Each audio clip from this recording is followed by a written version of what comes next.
Prologue, Nairobi, Kenya, February 22, 2001. There was no knock. The office door flew open.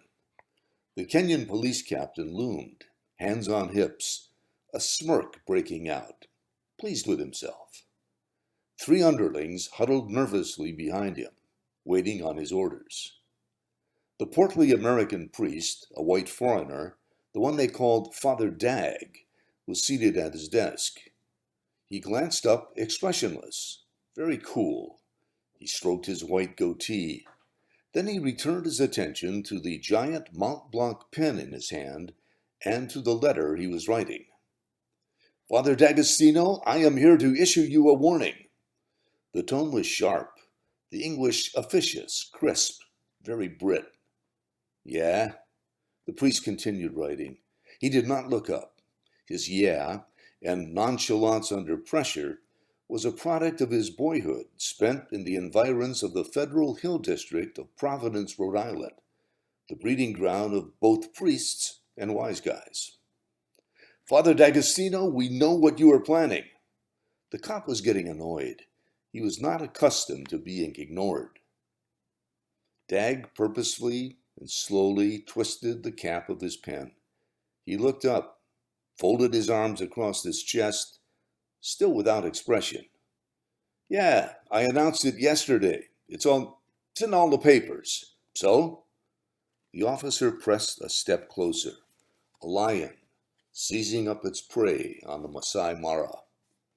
"I must inform you, Father D'Agostino, that the penalty for bringing illegal drugs into this country is a long stay in prison." Not drugs. I'm bringing in medicine that will save lives." "Word games, Father. What you plan to do is against the law. You will not like life inside a Kenyan prison." The officer shook his head, now maybe faking some compassion, perhaps in deference to the crucifix hanging behind the desk. "A brutal place, brutal. Yeah. Hear my words. My boys now have you under 24-hour surveillance. You cannot hide from them. The moment you touch those drugs, medicine. The moment you touch those drugs, we will place you under arrest."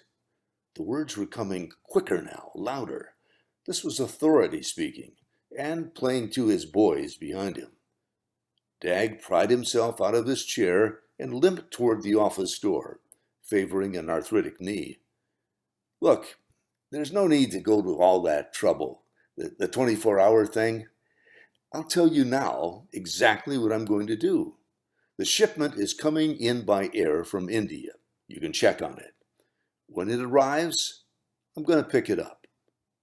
Father, you have been warned. Right, you can arrest me at the airport. Father D'Agostino, you are making a big mistake." With that, the officer and his entourage spun around and left.